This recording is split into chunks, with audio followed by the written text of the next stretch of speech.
She stared at her phone a little too long, and that was all it took to break the illusion that everything was okay. I came up behind her while she was texting on the couch. When she noticed me, she tucked her phone against her chest like she was hiding something fragile and forbidden. She forced a smile that didn't reach her eyes and said she was just talking to her friend Katie about their upcoming girls' trip. Before I could respond, her phone buzzed again. A preview flashed across the screen that she failed to block in time. Just 2 sentences, but enough to choke me with dread. I miss you already. Counting the hours. The name wasn't Katie. It was a man. A name I had never heard before. My throat tightened.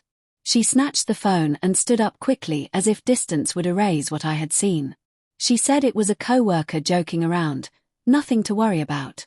But her voice lacked the warmth I once trusted. Her excuses came too fast, too prepared. I didn't push her.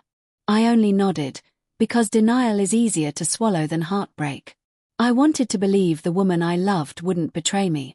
I wanted to believe we were still us.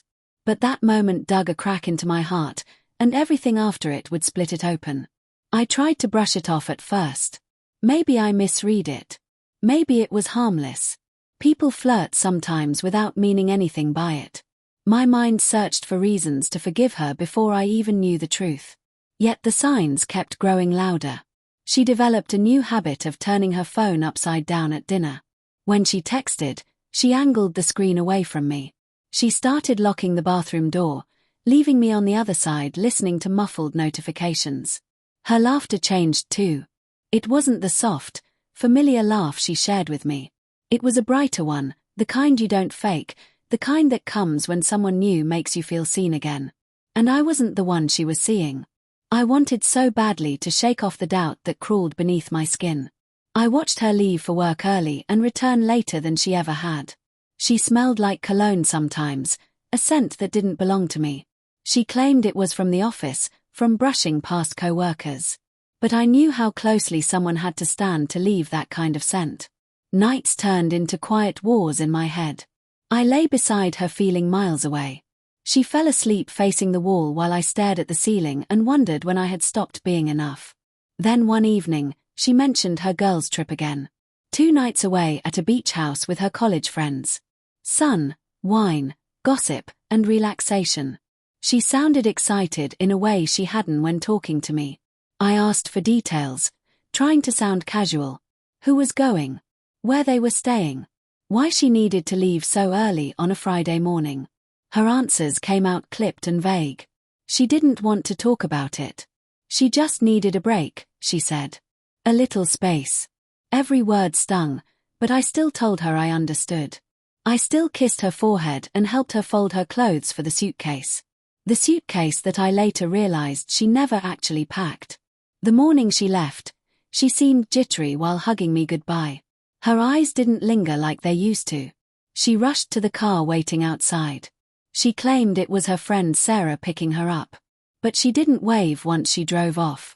My chest ached watching the car disappear down the street. Something felt final in that moment. Something felt wrong. Still, I convinced myself to trust her. Because trust is easier than imagining the worst. That first night alone, I tried distracting myself with TV and takeout, but my thoughts kept drifting to her. I pictured her sitting on a beach laughing with friends. And part of me felt guilty for doubting her. Then her text came. Phone dying. Busy with the girls. Love you.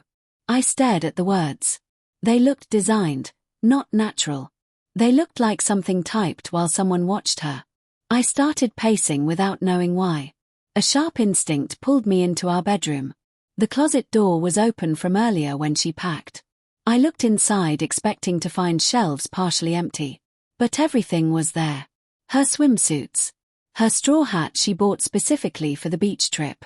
The floral cover-up she giggled about while trying on at the mall.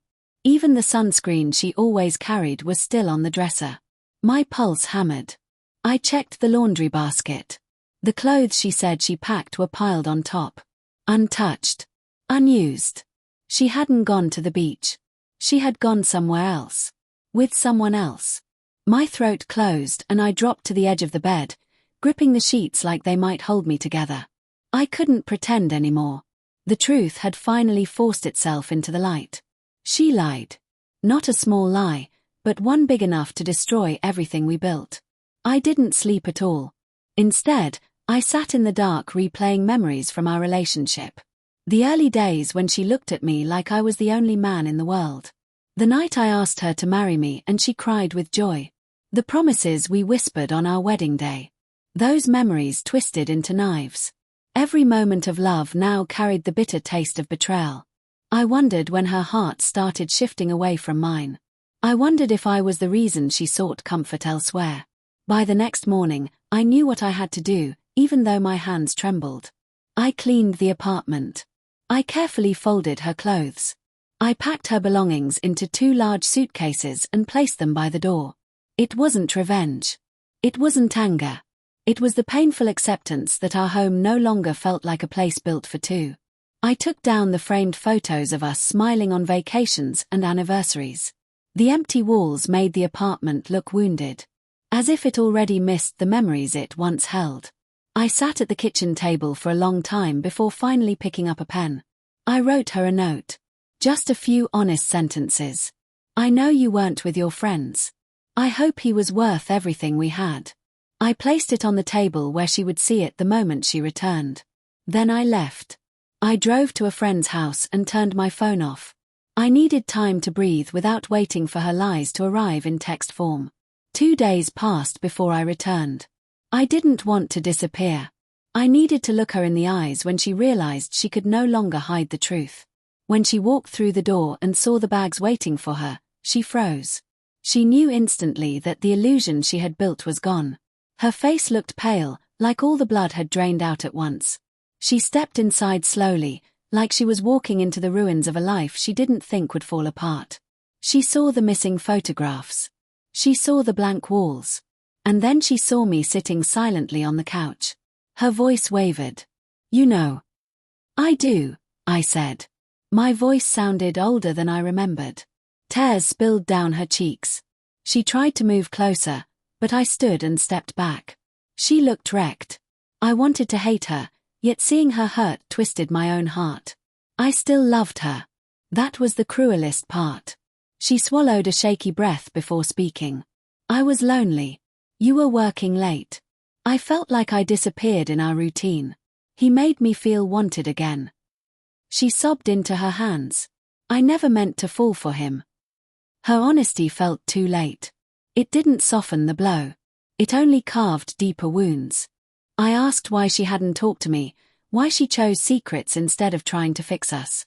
She said she was scared of admitting how unhappy she felt. So she found someone who made her forget the problem instead of facing it. She begged for another chance. She promised to cut him off. She said we could go to counseling and rebuild. She said she never stopped loving me, even while she was loving him. I listened. I let every word sink in like cold water. Part of me wanted to grab her and hold her and pretend we could erase the damage. But trust does not grow back instantly. Sometimes it does not grow back at all. I walked to the door and opened it. She looked at me in disbelief, her eyes swollen with regret. "I don't know if I can be with someone who chose to leave even while staying," I said quietly. "You stopped being mine long before I knew." She tried again to take my hand, and again I pulled away. Not because I wanted to hurt her, but because I finally realized I needed to protect myself. She nodded with resignation and picked up the first suitcase. She glanced around the apartment one last time. The place where we once dreamed together now only reminded us of what had shattered. "I'm sorry," she whispered. "For everything." I didn't respond. I couldn't. My voice wasn't steady enough to hold the truth without breaking. She walked out and the door closed with a soft click. That small sound carried a finality I never expected to face in my life. I stood there listening to the silence that followed. It echoed through the empty rooms and through my chest. I didn't cry right away. The tears came later, when I sat on the couch and realized how much I still loved her despite everything she did. Love doesn't switch off when trust dies. It takes time to untangle a heart that was tied so tightly to another. I took the wedding ring she left behind and held it in my palm. It used to represent forever. Now it only reminded me that forever can end quietly. One day, I will heal. I will trust again. I will open my heart to someone who chooses me every day, not just when it is easy. But for now, I sit with the memory of her exit. I sit with the knowledge that I walked away not because I stopped loving her, but because I finally started loving myself enough to let go. She lied to escape. I let her go to survive. And I know this is a moment she will never forget.